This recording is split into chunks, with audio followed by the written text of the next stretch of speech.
Welcome to the N1 Fitness Podcast. I'm your host, Marcus Sadu, and today we're going to be chatting about joint pain. So there are three primary things to consider when we're looking at joint pain. The first is physical trauma in a sense, which sounds kind of extreme, but what I'm referring to is essentially funky movement patterns.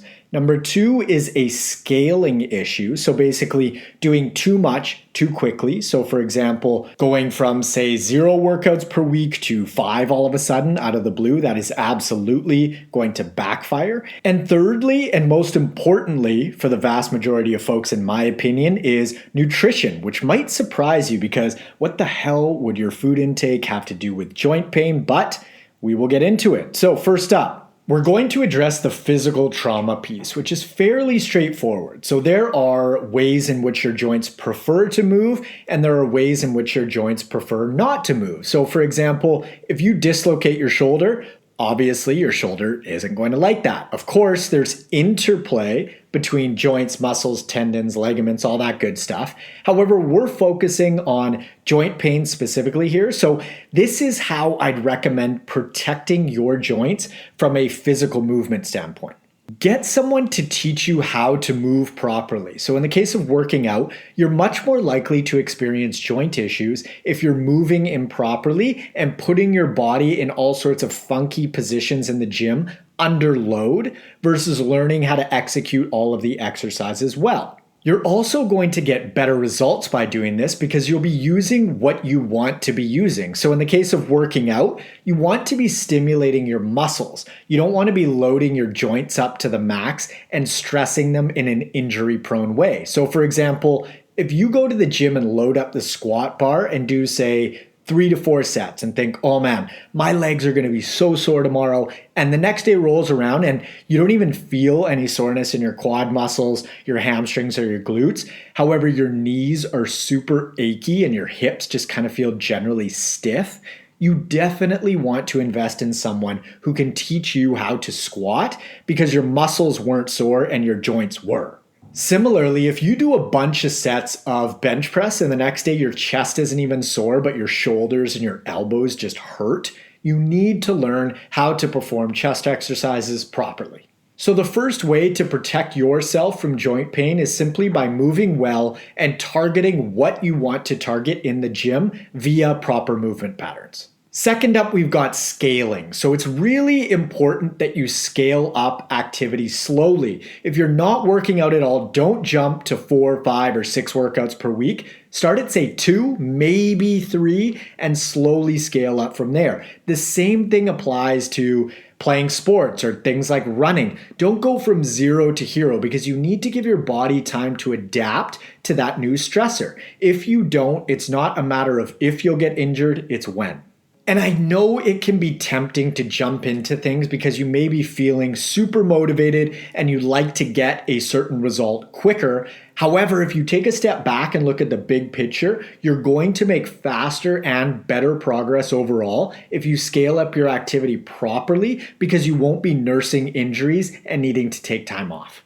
Now, there also can be repetitive motion difficulties that pop up. So an extreme example of this would be a pitcher in baseball. They are probably going to have shoulder issues simply because they're using all the structures of the shoulder literally as their job. So if we extrapolate that out to a regular person that stays active, you don't want to do the same motions or the same exercises in the gym over and over and over, just because you can run into issues this way. So you might even be moving properly, but if you do the same movements too frequently without enough variability, you may run into issues as well. So let's take another gym example. You probably don't want a barbell squat with the same stance for a year straight. So be sure to implement some variety in that maybe you barbell squat for 2 to 3 months, and then your primary lower body movement is the leg press for a couple months, and then it's a deadlift variation and so on, just so you can avoid some of those repetitive motion nagging injuries that potentially may pop up.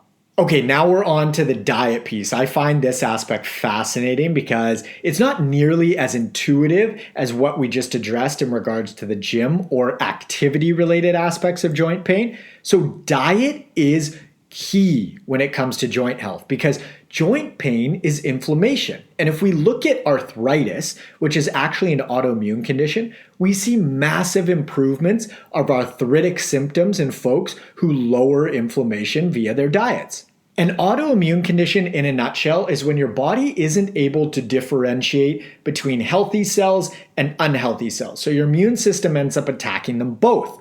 For example, let's take MS, so multiple sclerosis. When you eat something that you don't tolerate from a digestive standpoint, it ramps up inflammation in the body, and then the immune system gets deployed because it needs to put that fire out. The problem in the case of an autoimmune condition is that when the immune system is dealing with inflammation via a funky diet, it's not able to differentiate between the healthy cells and the unhealthy cells, so it attacks them both. In the specific case of MS, it attacks the nerves in the body. In the case of diabetes, it attacks the cells of the pancreas. In the case of arthritis, it attacks the joints.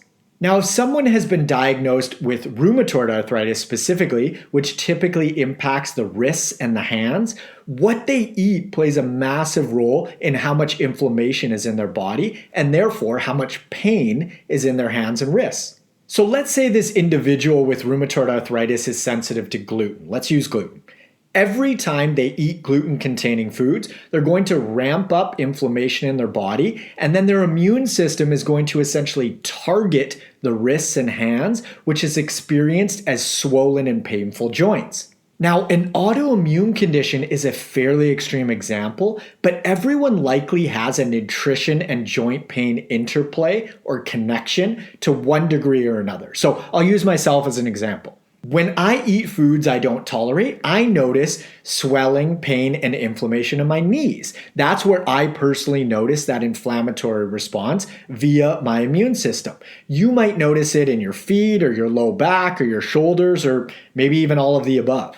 So what this means is that if you're experiencing joint pain, yes, you should look at the physical aspects via exercise, movement patterns, scaling, etc. However, the component that most folks miss is the dietary one, and it's extremely powerful because when you're eating foods that you don't tolerate, you're essentially telling your immune system to attack or start to deteriorate a specific part of your body.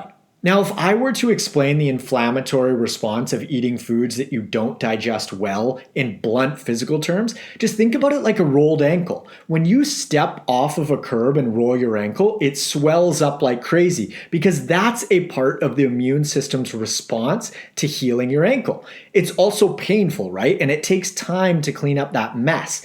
The same thing applies to joint pain, except the input isn't stepping off the curb in this instance and rolling your ankle. The input is funky foods that your body doesn't digest and tolerate in your diet. So you might be wondering, how do you know if you're tolerating the foods that you're eating or not? Digestion is going to let you know. So if you're getting bloated after meals, your body is letting you know that you gave it something that it didn't like. If your bowel movements are irregular, so maybe you're going too frequently or not enough, that's a sign that you ate a food or foods that your body didn't like. General inflammation in your face, hands, feet, ankles will also let you know. So for example, if you go out for a pizza on a Friday night and after you eat it, you feel bloated, and then in the next morning you wake up and it looks like you got punched in the face because it's so puffy and inflamed, that is your body telling you it didn't like something in that pizza meal. Your skin is also an amazing marker of digestion status because the default state of your skin is clear and glowing. I've had so many clients mention to me that other folks have commented on how great their skin looks after being on program for a bit. Reason being, we get their digestion on track, and as a result, their skin clears right up because things are now as they should be. Now, I'll mention the skin is an inside-out process, not an outside-in process, meaning a lot of folks are looking for the next great skincare product where really what they should be doing is cleaning up their diet. So now we're at the practical implementation piece. What do you do? How do we put this stuff into action? On the physical front, challenge your joints via exercise because it'll strengthen them. However, be sure that you're moving properly. And if something really hurts your joints or just doesn't feel right, you may need to tweak some things. And if you don't know how to make those tweaks, invest in someone who can teach you how to. Also, make sure you scale up appropriately. So don't go from 0 workouts per week all of a sudden to 5, or running 0 kilometers on a weekly basis to 100. You will get injured. So give your body time to adapt and increase your workout volume slowly. Dietarily, favor single and minimal ingredient whole foods and really prioritize your digestion. So if you're eating things that are bloating you and causing water retention, those things are likely going to lead to joint pain as well. So eat foods that you tolerate and digest super well and skip the ones that you don't. You'll also just feel way better if you do this because your immune system needs to buffer those funky foods, which takes energy. So eating foods that you do digest really well will increase your energy levels because things will be running smoothly and your immune system won't be working overtime to clean up the mess that is your diet. Also, as an added bonus, you're going to get sick far less often because the immune system only has so many resources. So when they're not being used up to deal with funky digestion and inflammation, that immune capacity is then able to handle any potential pathogens or viruses as it should, meaning you get sick less.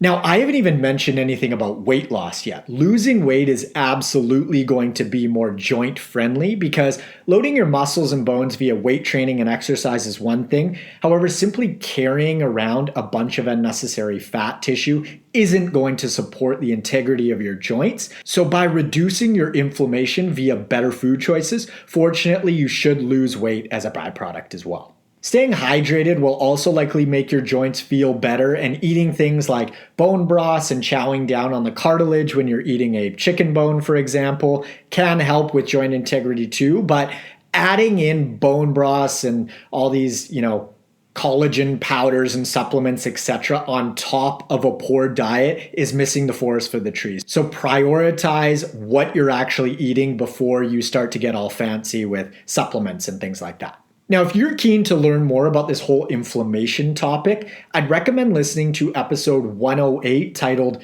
Inflammation Explained because it goes into the whole inflammatory process and how the immune system functions, as well as how to keep it nice and strong. If you're interested in applying for one-on-one nutritional coaching and or workout design with me, you can click the link in the description below or head on over to n1fitness.com/coaching. Follow me up on Instagram at N1Fitness and feel free to friend me on Facebook at Marcus Sadu. Also, if you think you know someone who may benefit from this information, please do share this episode around. It helps the podcast grow and we can get more information, helpful information, out to more and more folks. Lastly, be sure to hit the subscribe button on whatever platform you're using. Thanks for tuning in and I will catch you on the next episode. See ya.